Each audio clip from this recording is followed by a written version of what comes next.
Presiden mengunjungi Sekolah Rakyat Menengah Atas 10 Jakarta di Pusdiklat Margaguna, Jakarta. Sistemnya bukan saya ngasih pinjam ke bank dan lain-lain. Ini seperti Anda naruh deposito di bank, kira-kira gitu kasarnya. Nanti ya penyalurnya terserah bank. Tapi kalau saya pakai ya saya ambil.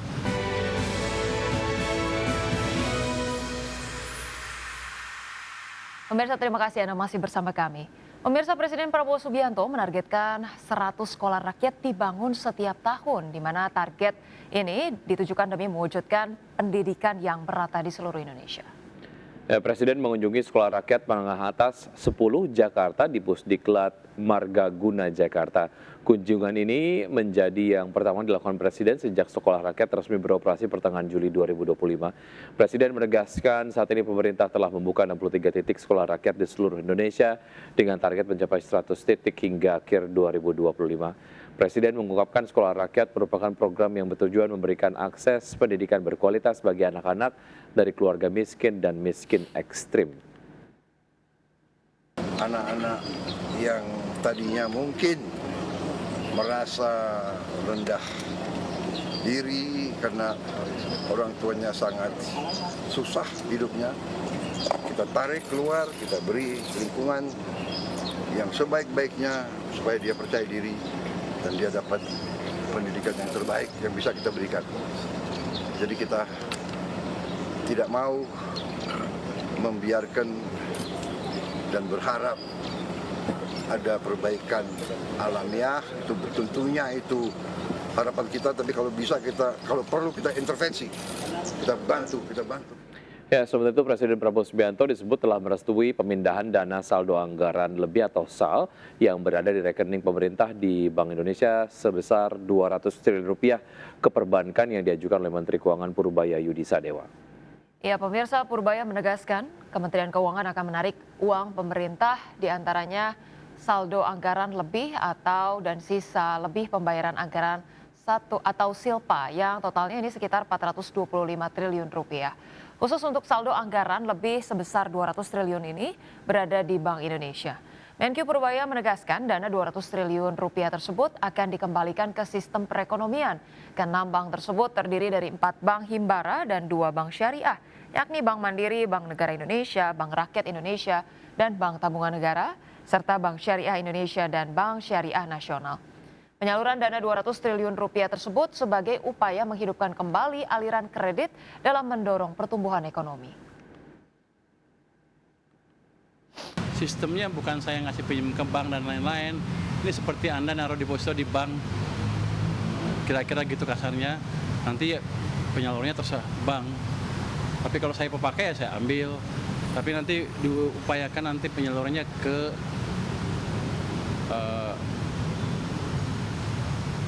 bukan dibelikan sun lagi, atau satu lagi tidak,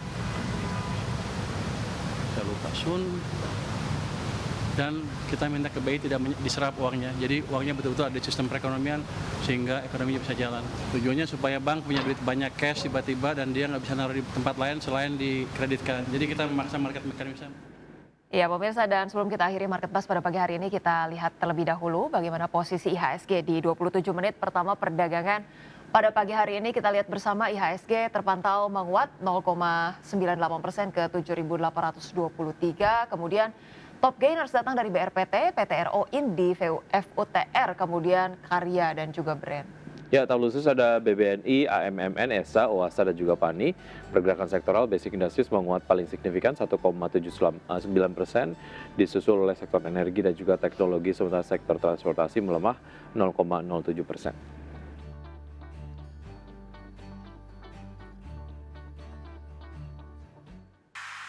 Terima kasih Anda masih bergabung sama kami. PT Gudang Garam Tbk memberikan atau membeberkan strategi perseroan untuk memperbaiki kinerja keuangan, yakni dengan memperbesar penjualan pada segmen sigaret kretek tangan. Ya, Direktur and Corporate Secretary Gudang Garam, Heru Budiman mengatakan saat ini perseroan dihadapkan pada tantangan berupa cukai rokok tinggi dan penurunan daya beli masyarakat yang membuat penjualan perseroan semester 1 2025 melemah. Pasalnya 89,56% pendapatan perseroan pada semester 1 didapatkan dari segmen sigaret kretek mesin yang notabene harganya lebih mahal. Saat disinggung diversifikasi bisnis pada produk rokok elektrik, ia merasa produk tersebut bukan menjadi solusi di tengah situasi daya beli saat ini. Meski perusahaan tetap terbuka dengan opsi inovasi tersebut.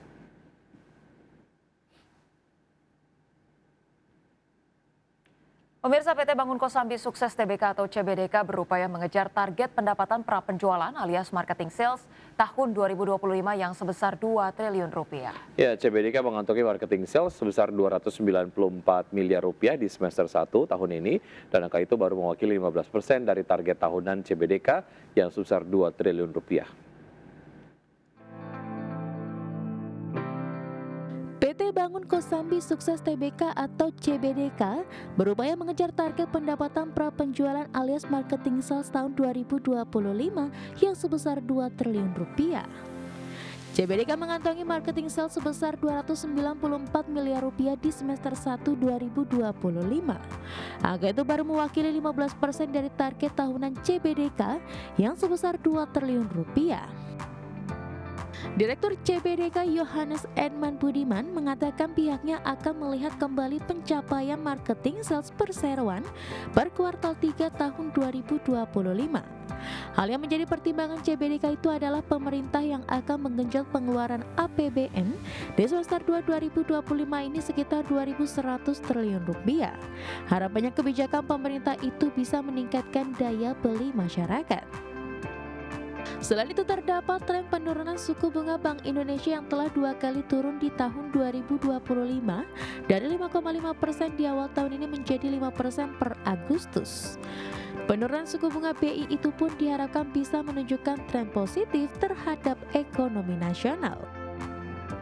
Harapannya akan mendorong penurunan cost of funding dan juga penurunan sebagian besar pembiayaan bidang properti, terutama untuk pembelian rumah dan ruko di PIK 2. Berbagai sumber, IDX Channel. PT Bakri and Brothers Tbk resmi menguasai penuh saham pada Badan Usaha Jalan Tol Cimanggis Cibitung. Ya, langkah ini dipandang menjadi strategi penting grup usaha dalam memperkuat bisnis infrastruktur. PT Bakri and Brothers Tbk atau BNBR melalui anak usaha PT Bakri Tol Indonesia resmi mengakuisisi 90% saham PT Cimanggis Cibitung Tollways.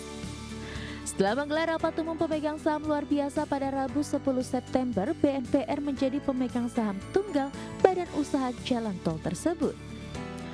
Direktur Utama BNBR Anindya Bakri mengungkapkan akuisisi senilai 3,56 triliun rupiah ini bertujuan untuk memperkuat posisi grup usaha dalam sektor infrastruktur nasional.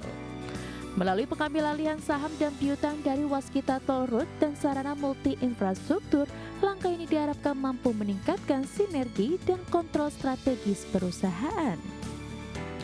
Sementara itu, Wakil Direktur Utama BNBR Ardiansyah Bakri menegaskan ruas Cimanggis Cibitung memiliki posisi strategis.